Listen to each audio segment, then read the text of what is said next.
তুমি কখন এসছো ছাদে? হ্যাঁ, আমি তো এসেছি, জামা কাপড় মেলছি, চাদর টাদর। তুমি আবার চলেও এসেছো। আমি তো ভাবলাম তুমি মনে হয় খুঁজে পাচ্ছি না, স্নানে- আমার প্যান্টটা খুঁজে পাচ্ছি না, তাই কোথায়? তাই আমি আর ভাবলাম তুমি মনে হয় স্নানে চলে গেছো।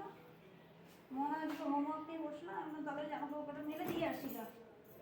জামা কাপড়গুলো মেলে দিয়ে চলে যাবো, একবারে মেলে দিয়ে যাবো যাতে সন্ধ্যাবেলায় না তুলতে হয়।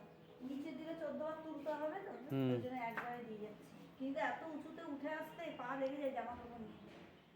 যা উঁচু, 3 তলার উপরে আসা, উঠে পাবে না। দিয়ে এগুলো ভাজ ভিজ করে একদম নিয়ে যাবো। স্নান করে না হবে, বেলা চলে আসছে। তো যাই তাহলে স্নান করে নি, আবার খেতে দেবো তো। তো চলে যাবো। ওকেও খেতে দেবো, মনাও খাবে। আর মনা তো তুমি না হলে বসবে না খেতে।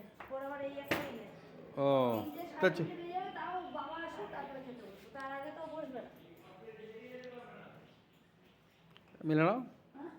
মিলে নাও যাচ্ছি। মেলেই নিচ্ছি, মেলে নিয়ে আমি যাবো। আমার স্নান করে নিয়ে যাবো। ছাদের পরে দেখেছো কি অবস্থা হয়ে গেছে? হুম। পরিষ্কার করে করে। নোংরা হয়ে গেছে। এই আবার রমজান আসছে, এখানে আবার পরিষ্কার হয়ে যাবে। রান্নার ঝামেলা আছে আবার। কার রুমাল পড়ে গেছে? ওই টোটনদার নোংরা। এবার রাখো। সব রোদ্দুর এখন চলমল করছে পুরো। এই যে তোমার রুমালটা এখানে মেলা থাকবে। হুম। পারলে একটা কেশি